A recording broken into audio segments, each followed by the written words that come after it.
नमस्कार, capital TV Uttar Pradesh देख रहे हैं आप। आपके साथ मैं हूं बबीता। इस वक्त की बड़ी खबर कानपुर हिंसा से जुड़ी हुई सामने आ रही है, जहां कल सीसीटीवी फुटेज के आधार पर संदिग्धों की पहचान की गई थी। 40 लोगों की पहचान कर पोस्टर चस्पा किए गए थे।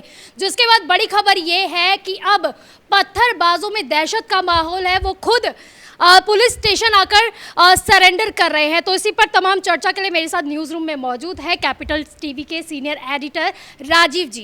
राजीव जी, दहशतगर्दों में अब जो है दहशत का माहौल है, दंगाइयों में दहशत का माहौल है, अब वो खुद ही सरेंडर करने पहुंच रहे हैं, क्या कहेंगे इस पर? ये तो योगी जी का काम है, क्योंकि पहले से उन्होंने जो परंपराएं बनाई है एडमिनिस्ट्रेशन के स्तर पर, वो परंपराएं इसमें भी कायम है।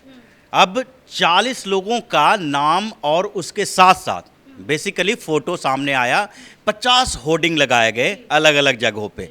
अब ये भी पुलिस ने कहा कि जो भी इन लोगों का नाम पता बताएगा उसकी सूचना गुप्त रखी जाएगी, उसके बारे में किसी को इन्फॉर्म नहीं किया जाएगा।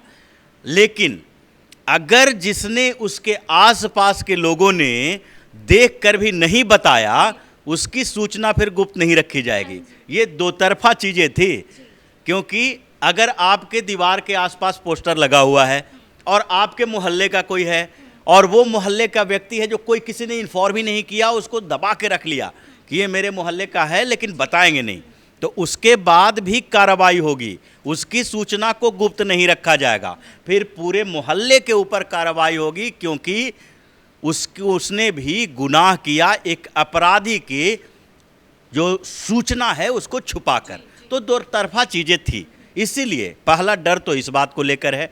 दूसरा डर है जो बाबा का बुलडोजर है, वो भी तैयार खड़ा है। और तीसरा डर जो है कि भागते हुए कहीं पुलिस के सामने न पड़ जाएं, क्योंकि वहाँ पर इनकाउंटर स्पेशलिस्ट अजय पाल शर्मा भी हैं। तो 3 डर सामने खड़ा हुआ है, जिसके बाद अभी लोगों को लग रहा है कि मेरे बारे में कोई दूसरा सूचना दे, सूचना देने के बाद पुलिस दबिश दे और वहाँ पर हमें पकड़ने के लिए आए, और पकड़ने के क्रम में कहीं कुछ और गड़बड़ न हो जाए, इससे पहले है कि जाकर सरेंडर कर दो। दूसरी बात ये भी है कि अगर सूचना मिल गई और सरेंडर नहीं किया तो उसके घर दरवाजे खिड़कियां टूटेगी, और उसके लिए भी बुलडोजर तैयार खड़ा है। तो अब दहशत तो है, दहशत गर्दों के अंदर दहशत पैदा करने का जो जज्बा है वो योगी आदित्यनाथ के पास ही है, और किसी स्टेट के मुख्यमंत्री के पास नहीं है। हर जगह आप देखिए, पंजाब में देखिए, इतना बड़ा मर्डर हो गया, सड़कों पे तलवारें लहराई जा रही है, खालिस्तान जिंदाबाद के नारे लगाए जा रहे हैं, फिर भी सरकार क्या कर रही है? चुप बैठी हुई है। सरकार देख के भी आंख बंद कर लेती है, क्योंकि उसके पास वो जज्बा नहीं है काम करने की, और साथ में तुष्टीकरण की नीति में ये लोग लगे हुए हैं। पंजाब में सरकार चाहती है, वोट बैंक की पॉलिटिक्स है, कि सरदार अगर कुछ भी कर ले तो उसको सपोर्ट करो, किसी न किसी तरह से बीच का रास्ता अपनाओ। हर जगह पर यही तुष्टीकरण की नीति देखने को मिलेगी। गैर भाजपा शासित राज्यों में आप देख सकते हैं, चाहे राजस्थान में देखें, इतने दंगे हुए, करौली की हिंसा हुई, लेकिन उसमें भी ऐसा ही किया गया। धर पकड़ करने के बजाय बीच का रास्ता अपनाया गया, किसी तरह से मैनेज करो। तो वो स्थिति उत्तर प्रदेश में नहीं है। उत्तर प्रदेश में अलग ट्रेंड योगी आदित्यनाथ ने सेट किया है, और यही प्रशासनिक सफलता है जिसमें देख सकती हैं कि कानपुर में कितनी बड़ी कॉन्स्पिरेसी थी, जिसको धाराशायी कर दिया गया, कॉन्स्पिरेसी को उजागर कर दिया गया। ये कॉन्स्पिरेसी सिर्फ इस बात के लिए नहीं थी कि एक छोटे मोटे पत्थर फेंके जाएंगे और उसके बाद सामान्य तरीके से एक बवाल खड़ा किया जाएगा और उस बवाल के बाद खत्म हो जाएगा मामला। ये कॉन्स्पिरेसी थी कि इस पत्थरबाजी के बाद, बमबाजी के बाद, कानपुर जैसे सेंसिटिव एरिया में, जहां हिंदू मुस्लिम दोनों का पॉपुलेशन अलग देखा जाए तो कुछ मोहल्ले में मुसलमान बहुत ज़्यादा हैं, कुछ मोहल्ले में हिंदू ज़्यादा है, मुसलमान कम है। तो ऐसे में एक पूरी तरह से कानपुर को जलाने की साजिश थी। और इसीलिए अभी जो कल कार्रवाई हुई, कल कार्रवाई में क्या हुआ? एक पेट्रोल पंप को सील किया गया, क्योंकि वहाँ से पेट्रोल बोतल में भर के ले गए थे। अब पेट्रोल अगर पहले से बोतल में भर भर के ले जाया जा रहा है तो इसके पीछे एक बड़ी साजिश थी। उस समय सिर्फ बंद का आह्वान नहीं किया गया था, 141 व्हाट्सएप ग्रुप बनाकर जफर हयात ने जो काम किया, जो सूचनाएं फैलाई कि कल देखा ना जो वीडियो आएंगे, वीडियो किसके आएंगे, सिर्फ बंद के वीडियो नहीं आएंगे, हंगामे के वीडियो आएंगे, हिंसा के वीडियो आएंगे। तो ये पूरी साजिश थी कानपुर को जलाने की, कानपुर में दंगा फैलाने की। राजीव जी, इसी पर सवाल 3 आपसे दागूंगी सीधे सीधे। पहला कि जो हयात है उनकी बीवी से भी आज पूछताछ होने वाली है। दूसरा, जो कह रहे हैं कि दंगाई वगैरह थी, कहा जा रहा है कि 1 घंटे के अंदर अंदर जब पोस्टर चस्पा किए गए थे तो 1 घंटे के अंदर अंदर एक एक करके उनकी जानकारी जो है पुलिस के हाथ लग गई थी। और तीसरा, मैं ये कहना चाहूँगी, जो पोस्टर इससे पहले बंदी के जो पोस्टर चिपकाए गए थे, हर जगह कागज़ चिपकाए गए थे, उस प्रिंटिंग प्रेस वाले को भी अब हिरासत में ले लिया गया है। इन तीनों पर आपके जवाब। ये पहले दिन से ही एडमिनिस्ट्रेशन इस काम के लिए लगी थी, इसीलिए 4 SIT टीम बनाई गई है और SIT टीम में सब अलग अलग तरीके से जो खोजबीन कर रहे हैं।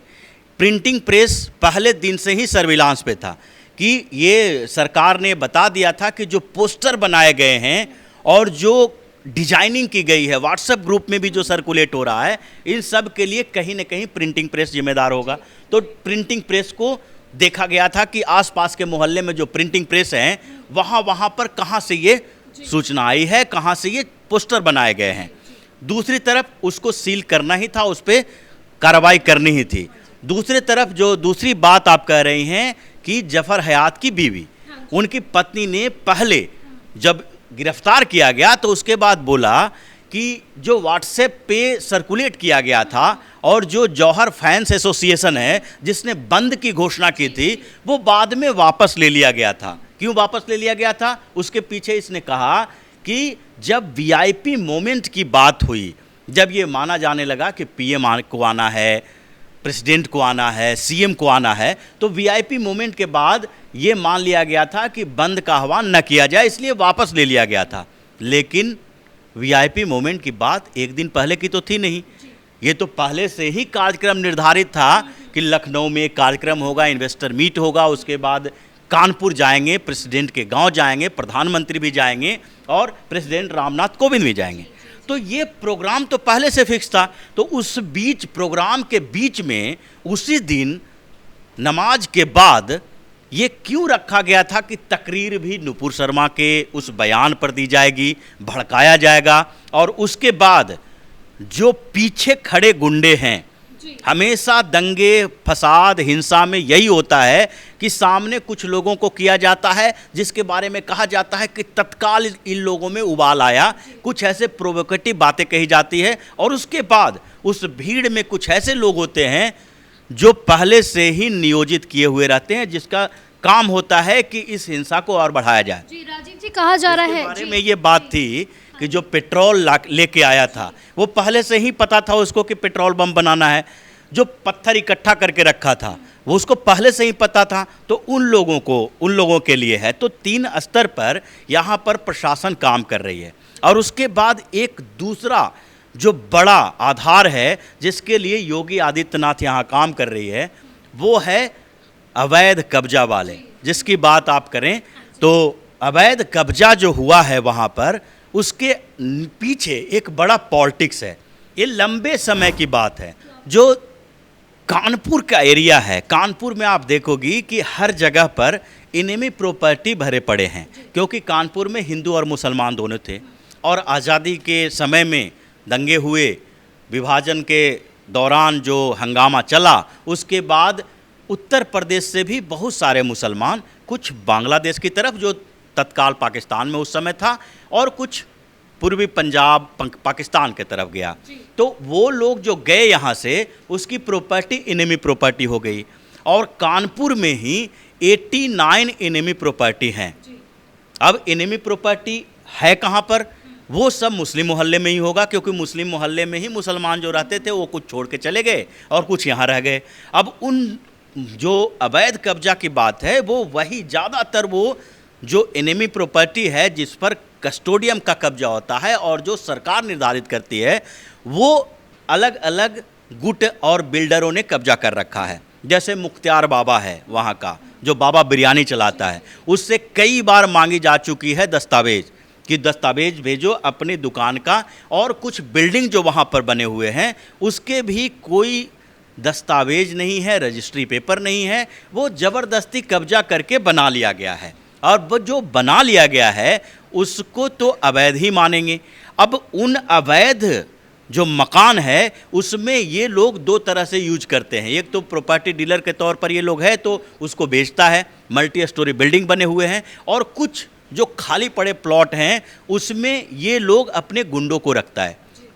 तो ये पूरा एक नेक्सस चल रहा है, और वहाँ पर दो तरह से ये लोग काम करते हैं। एक तो गैंग चला रहा है, और उस गैंग में भर्ती होने के लिए एक तरीका अपनाया गया है कि पहले धार्मिक भावनाओं को उभारो, मुस्लिम युवाओं को अपने साथ लाने के लिए दो तरह से यूज करो उसको। एक तो उसको पैसा देके अपने साथ काम में इन्वॉल्व करो, और दूसरी तरफ उसी का यूज करो दंगे फसाद करवाने में। तो ये सारा टारगेट योगी आदित्यनाथ के पास है, और उस टारगेट के लिए वो काम कर रहे हैं कि जैसे जो अवैध कब्जा है इनमी प्रॉपर्टी पर, उस पर तो अब लंबी कार्रवाई चलेगी। करीब करीब 100 मकान जो हैं उसको चिन्हित भी कर लिया गया है, इस पर कार्रवाई होगी। उसके बाद कहा जाता है कि जो नवासी इनमी प्रॉपर्टी है वो उसकी कीमत अरबों में है, करोड़ों में नहीं, अरबों में कीमत है। और पुलिस ने पिछले दिनों बताया कि 29 अरब से ज़्यादा प्रॉपर्टी अवैध कब्जा वाले जो थी वो पिछले 5-6 सालों में वो उत्तर प्रदेश में पुलिस ने रिकवर किया है। और अब ये अरबों की प्रॉपर्टी जो सिर्फ कानपुर में है उस पर भी बाबा का बुलडोजर चलेगा और उन मकानों को भी तोड़ा जाएगा। दूसरी बात ये भी है कि उसमें ऐसे मकान भी चिन्हित किए गए हैं जिन मकानों से पत्थरबाजी हुआ था, जिन मकानों से बम फेंके गए थे, क्योंकि ये पुलिस रिकॉर्ड में है।